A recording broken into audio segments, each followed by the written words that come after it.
Hello friends, तो आज के इस वीडियो में हम गुणा करना सीखेंगे बहुत ही आसान तरीके से। तो यहाँ पर हमने गुणा के दो सवाल ले लिए हैं, एक हमारा 2 अंकों का गुणा है और एक हमारा 3 अंकों का गुणा है। तो देखिए इसमें हमें जीरो का गुणा करना भी सीखना है।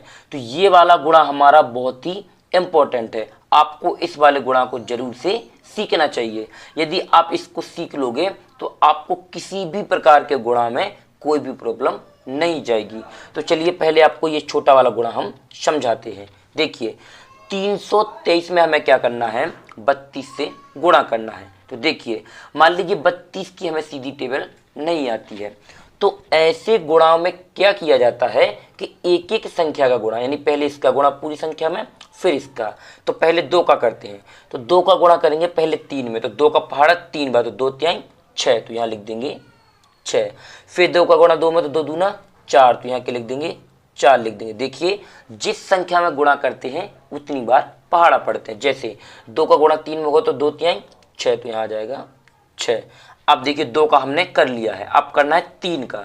तो पहले क्या करेंगे, एक संख्या छोड़ देते हैं और इसके नीचे से लिखना शुरू करते हैं। ये गुणा का नियम होता है। तो देखिए 3 का गुणा 3 में, 3 तर का 9, यानी 3 का पहाड़ा 3 बार पढ़ेंगे तो 3 तर का क्या होता है 9। फिर 3 का गुणा 2 में, तो 3 दूना क्या हो जाएगा 6 आ जाएगा, और यहाँ पर 3 तर का क्या हो जाएगा 9 आ जाएगा, 3 तर का 9। फिर क्या करेंगे, इसको जोड़ेंगे पूरे को, तो यहाँ जोड़ेंगे तो क्या आएगा, 6 के नीचे कुछ नहीं, तो 6 का 6 आ जाएगा। 9 और 4 कितना होता है 13, तो 13 का आएगा 3 हासिल आ जाएगी 1, 6 और 6 12 और 1 हासिल का तो 13, तो 13 का यहाँ भी 3 आ जाएगा हासिल 1, यहाँ पर 9 1 10, और ये क्या आएगा इसका फाइनली आंसर। यहाँ पर हासिल वाला जोड़ था। यदि आप लोगों को हासिल वाला जोड़ नहीं आता है तो हम यहाँ पर आपको हासिल वाला जोड़ भी बता देंगे और हासिल भी आपको बता देंगे किस तरीके से लगती है। तो चलिए पहले इस गुणा को सीख लेते हैं। यहाँ पर देखिए 4013 में हमें 205 का गुणा करना है। तो ये तो तय है कि हमें 205 की टेबल नहीं आती है। तो ऐसे गुणाओं में क्या करेंगे, एक एक संख्या का गुणा इस ऊपर वाली पूरी संख्या में करेंगे। तो पहले 5 का पूरी संख्या में, फिर 0 का और फिर 2 का। तो देखिए 5 का करते हैं, 5 का गुणा पहले 3 में होगा। तो सबसे बड़ा पॉइंट आपको यही मिलेगा सीखने के लिए, क्योंकि इससे बड़ा पॉइंट गुणा में कोई नहीं होता है। 5 का पहाड़ा 3 बार पढ़ेंगे तो 5 एकम 5, 5 दूनी 10, 5 तिहाई 15। देखिए कितना आया 15। तो यहाँ पर हम पूरा 15 नहीं लिख सकते। क्या नहीं कर सकते हैं, पूरा 15 नहीं लिख सकते हैं। यहाँ पर लिखेंगे सिर्फ 5। क्या लिखेंगे 5, इस तरीके से देखिए 5 लिखेंगे। यहाँ पर क्या लिखेंगे 5 लिखेंगे। हम आपको ये भी समझाते हैं कि 5 क्यों लिखेंगे। देखिए 0 से लेकर 9 तक यदि कोई संख्या गुणा करने पर आ रही है तो पूरी की पूरी ही लिख दी जाती है।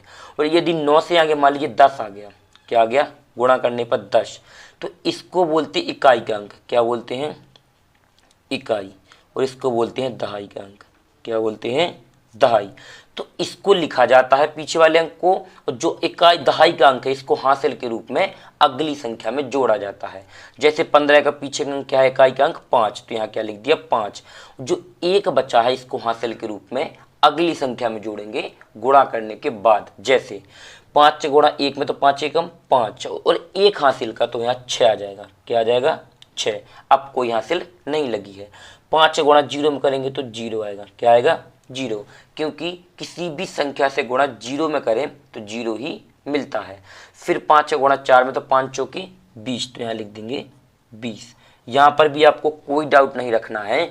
जब लास्ट वाली संख्या में गुणा होता है तो जितना गुणा करने पर आता है वो पूरी की पूरे ही लिख दिया जाता है, कोई भी हासिल नहीं लगती है, क्योंकि आगे किसी संख्या में गुणा नहीं होना है। अब फिर क्या करना है, 0 का गुणा करना है। तो उससे पहले एक संख्या छोड़ देंगे और यहाँ से लिखना शुरू करेंगे। तो 0 गुणा 3 में करेंगे 0, 0 गुणा 1 में 0 आ जाएगा, 0 गुणा 0 में तो 0 आएगा, और 0 गुणा 4 में तो भी 0 आएगा। अब थोड़ा सा हम समझा देते हैं।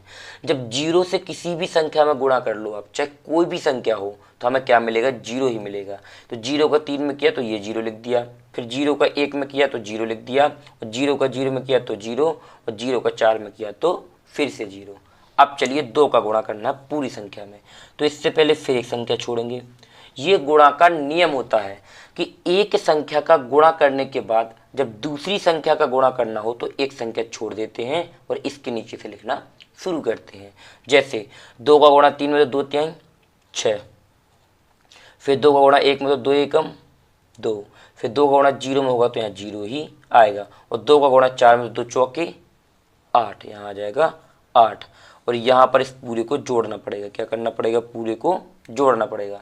तो यहाँ 5 के नीचे कुछ नहीं तो 5 का 5, 6 के नीचे कुछ भी नहीं तो 6 का 6, यहाँ भी 0 0 और 6 तो यहाँ भी आ जाएगा 6 आ जाएगा।